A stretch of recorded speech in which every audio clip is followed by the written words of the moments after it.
Brought to you by Agilus Diagnostics.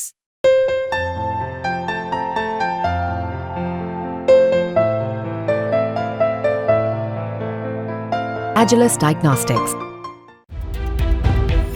नमस्कार, आपके साथ मैं हूं दीपिका शर्मा और आप देख रहे हो क्राइम तक। वर्ल्ड क्राइम बुलेटिन में बात करेंगे इजराइल की। इजराइल युद्ध के मोर्चे पर है और करीब साल भर से वो कई देशों से अपने देश पर लगातार हमले देख रहा है और उनके जवाब भी देख रहा है।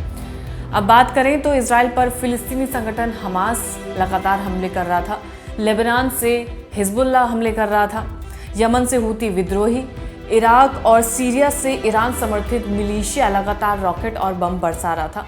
तो वहीं अब इजराइल ने इन हमलों का जवाब भी दिया है। हाल ही में वो देखने को भी मिला है। ईरान के हमले का भी खतरा बना हुआ है। अब इन सब के बीच इजरायली सेना अपने दुश्मनों को चुन चुन कर मार रही है और उनका खात्मा कर रही है। फिलहाल ये जंग खत्म होते नहीं दिख रही है और अरब देशों में तनाव देखने को मिल रहा है। युद्ध की शुरुआत हमास ने की और अंजाम तक इजराइल पहुंचाते दिख रहा है। 7 अक्टूबर 2023 को सबसे पहले हमास के लड़ाकों ने इजराइल में घुसकर नरसंहार किया तो पलटवार में इजरायली सेना ने फिलिस्तीनी लड़ाकों की कमर तोड़ दी और गाजा को बारूद का ढेर बना दिया। उसके बाद अब हमास के सहयोगी निशाने पर आ गए हैं। लगातार ये देखा जा रहा है कि जो हमास को संगठन सपोर्ट कर रहा है, इजराइल ने उनको टारगेट बना लिया है। एक झटके में हिजबुल्लाह का चीफ नसरल्लाह का खात्मा कर दिया गया। अब इजरायली डिफेंस फोर्स ने हूती विद्रोहियों पर बम गिराने शुरू कर दिए हैं। हिजबुल्लाह लेबनान का आतंकी संगठन है और हूती यमन का शिया मिलिशिया ग्रुप है और 2014 से यमन के बड़े हिस्से पर ईरान के समर्थन वाले हूती विद्रोहियों का कब्जा है। जानकार कहते हैं कि हमास ने जब इजराइल में घुसकर नरसंहार किया तभी ये तय हो गया था कि इस हमले का अंजाम भी उतना ही खतरनाक होने वाला है। इजराइल ने पहले हमास के अंतिम लड़ाके को मार गिराने तक युद्ध भूमि में रहने का ऐलान किया और फिर जब हमास के समर्थन में लेबनान हूती जैसे संगठन कूदे तो अब वो इजराइल के अगले टारगेट बन चुके हैं। बात साफ है, जो हमास के समर्थन में है उन संगठनों को अब टारगेट बनाया जा रहा है। इसमें लेबनान में भी लगातार इजराइल ने हमले किए हैं, जहां पर ये देखा गया है कि वो भी हमास को समर्थन कर रहा था। यानी कि ये जंग अभी खत्म होते हुए नज़र नहीं आएगी। लगातार ये जो जंग जारी है दोनों ही देशों के बीच में, वो होती हुई नज़र आ रही है। और इजरायली सुरक्षा बल के ताबड़तोड़ हमले के बाद लेबनान ने भी पलटवार जारी कर दिया है। कई रॉकेट दागे गए हैं इजराइल पर। हालांकि इजराइल ने उन सभी रॉकेट्स को मार गिराया है, आसमान में ही उन्हें नष्ट कर दिया गया है। इजरायली सेना ने रॉकेट और ड्रोन को हवा में ही मार गिराया। एक के बाद एक 35 रॉकेट लॉन्च किए गए और 2 ड्रोन भी लेबनान की तरफ से दागे गए थे। लेबनान के पलटवार की पुष्टि करते हुए आईडीएफ ने कहा कि लेबनान की ओर से लॉन्च किए गए 2 ड्रोनों को नौसेना की मिसाइल नाव और एयरफोर्स के हेलीकॉप्टर द्वारा इजराइल के जल क्षेत्र में ही मार गिराया गया। इस घटना में कोई भी हताहत नहीं हुई है। आईडीएफ का कहना है कि पिछले 1 घंटे में उत्तरी इजराइल में लेबनान से लगभग 35 रॉकेट लॉन्च किए गए। इजरायली मिलिट्री के अनुसार पश्चिमी गलील की ओर से 10 रॉकेट दागे गए। इस रॉकेटों से होने वाले नुकसान की पहचान की गई है। इजरायली सेना ने बताया कि 25 रॉकेट हाइफा बे इलाके में दागे गए हैं। ये सभी रॉकेट खुले इलाके में गिरे हैं।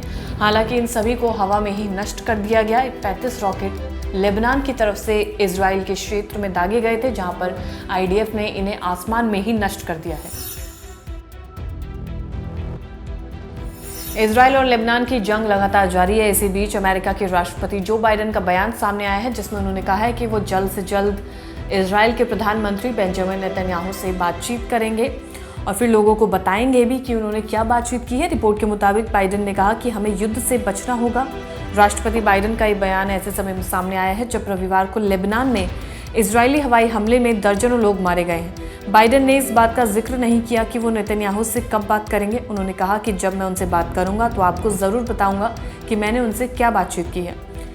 ये पूछे जाने पर कि क्या मिडिल ईस्ट में पूर्ण युद्ध से बचा जा सकता है, तो उन्होंने जवाब दिया कि इसे टाला जाना ही सही है। हमें वास्तव में इससे बचना होगा।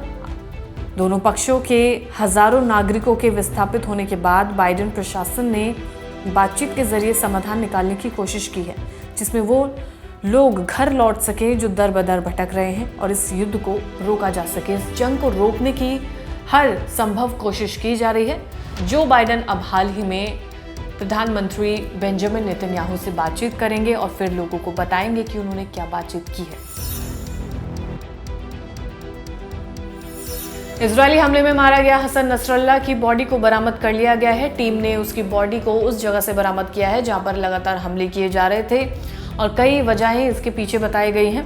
रिपोर्ट के मुताबिक नसरल्ला के शरीर पर हमले के सीधे निशान नहीं है।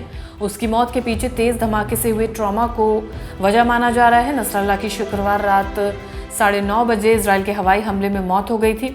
इजरायली सेना ने राजधानी बेरूत में हिजबुल्लाह के हेडक्वार्टर पर 80 टन बम से हमला किया था।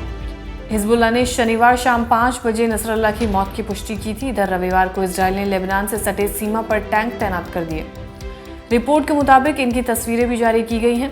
वहीं अमेरिका के रक्षा मंत्रालय ने कहा है कि उसे नसरल्ला पर हमले के बारे में पता था। इजराइल ने ऑपरेशन के लिए लड़ाकू विमानों की उड़ान भरने के बाद उसे जानकारी दी थी और इन तमाम रिपोर्ट्स के बाद भी कई सवाल ये उठ रहे हैं कि ये जंग आखिर कब रुकेगी। हसन नसरल्ला की मौत के बाद इसकी पुष्टि की गई है और इसके बाद तमाम ये कयास लगाए जा रहे हैं कि इजराइल के प्रधानमंत्री से भी जो बाइडेन की मुलाकात होगी, उनसे बातचीत होगी और उसके बाद इस जंग को रोकने का समाधान निकाला जाएगा। और फिलहाल इस वर्ल्ड क्राइम बुलेटिन में इतना ही। ताज़ा खबरों के लिए आप देखते रहिए क्राइम तक।